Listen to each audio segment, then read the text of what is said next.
ये कहानी है बगदाद की, जब बगदाद एक जादवाना शहर था। हर तरफ खूबसूरती, इल्म और शानदार इमारतें थीं। शहर के बीचों बीच एक अजीम उलशान महल था, सुनहरे गंबदों वाला, रंगीन शेषों से सजा हुआ, जहां पानी के फव्वारे गंगनाते और हवा में खुशबू बिखरती थी।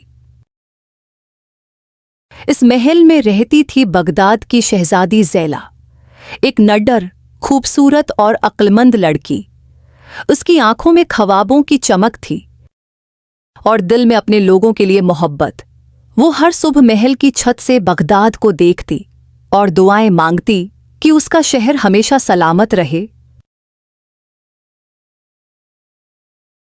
बगदाद के ये मोहल्लात बहुत ही खूबसूरत, दलक्ष और दिल को लुभाने वाले थे, और शहजादी ज़ैला का कमरा तो बहुत ही दलक्ष और खूबसूरत था।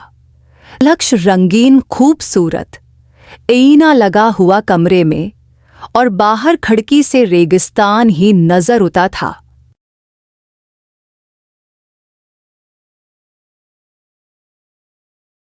एक दिन जब बगदाद की गलियों में रंग बिखरे हुए थे, बाजार खुशबुओं, आवाज़ों और हंसियों से गूंज रहा था। शहजादी ज़ैला, बगदाद की शहजादी, सादा लिबास में अपने मुहाफिजों के बगैर बाजार में आई।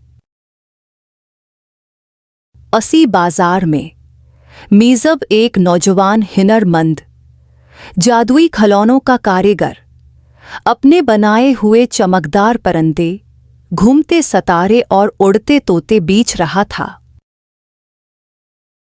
शहजादी ने पहली बार मीज़ब को देखा। एक चमकता सितारा जो हवा में घूम रहा था, उसने शहजादी के चेहरे पर मुस्कुराहट बुखेर दी। मीज़ब ने देखा कि एक लड़की, बहुत खास लड़की, उन खिलौनों को हैरत से देख रही है। वो करीब आया, मुस्कुराकर बोला, ये बगदाद की सबसे खूबसूरत आंखों वाली लड़की के लिए है। शहजादी ने मुस्कुराकर खिलौना थामा और कहा, तुम्हारी चीजों में जादू है, या शायद तुम्हारे अल्फाज में। मीज़ब ने नजरें झुकाईं। वो नहीं जानता था कि यह आम लड़की दरअसल बगदाद की शहजादी है। ये पहली मुलाकात थी, सादगी में छुपी तकदीर, जो आने वाले वक्त में बगदाद की किस्मत बदलने वाली थी। लेकिन हर रोशनी की एक परछाई भी होती है। बगदाद के बाहर, सियाह पहाड़ों के पीछे, रहता था एक खतरनाक जादूगर जाफिर। जाफिर को शहजादी की ताकत, खूबसूरती और मकबूलियत से हसद था। उसने किस्म खाई थी कि वो बगदाद पर कब्जा करेगा और शहजादी को कैद करके अपनी जादुई सल्तनत बनाएगा।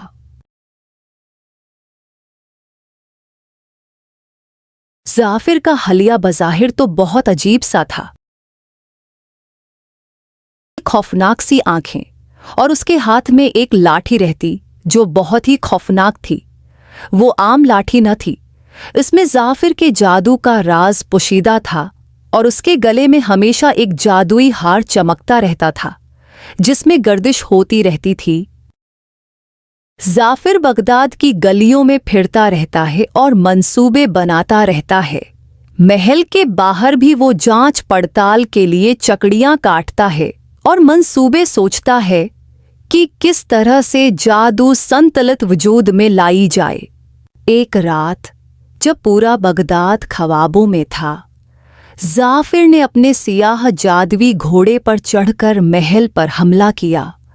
जाफिर जादुई तौर पर एक ऐसा जाल बछाता है कि इस खूबसूरत महल के दरमियान जैसे ही शहजादी गुजरने लगती है, एक खूबसूरत शीशे का पंजरा रोनमा होने लगता है, जो देखने में बहुत दिलकुश होता है।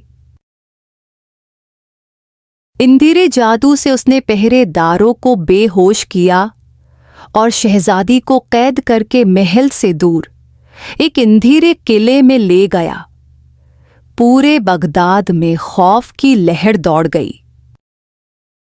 जब ये खबर बहादुर लड़के मेज़ब तक पहुंची, वो खामोश न बैठा। मेज़ब एक सादा लेकिन दिलेर शख्स था, जो तलवारबाजी और जादुई उलूम में माहिर था। उसने किस्म खाई कि वो शहजादी को जाफिर के किले से आज़ाद करवा कर लाएगा, चाहे उसे अपनी जान ही क्यों ना देना पड़े। जाफिर शहजादी ज़ैला को एक खूबसूरत चमकदार शीशे के बने पंजरे में कैद करता है। वो उससे धोखे में लाकर उस पंजरे में डाल देता है, कैद कर लेता है। मेज़ब ने एक लंबा सफ़र तय किया। रीत के तूफानों से लड़कर वो जाफर के किले तक पहुंचा। कदम कदम पर मौत थी, लेकिन मेज़ब का हौसला शहजादी की मोहब्बत से मजबूत था। बहरहाल मेज़ब किले के अंदर पहुंचता है। इस खौफनाक किला में जाफिर अपने मंसूबे में मसरूफ था। जैसे ही मेज़ब वहां पहुंचा तो लड़ाई शुरू हो गई। जाफिर ने मेज़ब को देखकर कहा, तुम मुझसे नहीं जीत सकते मेज़ब। लेकिन मेज़ब ने अपनी जादुई तलवार निकाली। मेज़ब जैसे ही हाड़ के काले पत्थर पर ज़र्ब लगाकर उसे तोड़ता है तो सारा जादू टूट जाता है और जाफिर भी हमेशा के लिए खत्म हो जाता है। और एक शानदार जंग के बाद जाफिर को शिकस्त दी। जाफिर की ताकत का मंबा एक काला पत्थर था, जिसे मेज़ब ने तोड़ दिया।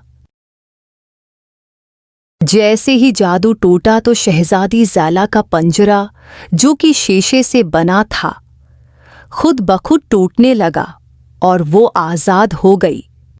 जब शहजादी ज़ैला और मेज़ब वापस होते हैं लौटकर सही सलामत, तो बगदाद के लोग बहुत खुश होते हैं और वो रियासत फिर से खुशहाल हो जाती है और शहजादी ज़ैला और मेज़ब भी हमेशा के लिए खुशी खुशी अपनी आवाम के साथ बगदाद में रहना शुरू कर देते हैं। हसद और लालच का अंजाम हमेशा नाकामी के सिवा कभी कुछ और नहीं निकलता और जादू और धोखा हमेशा खत्म हो जाने वाले ही हैं।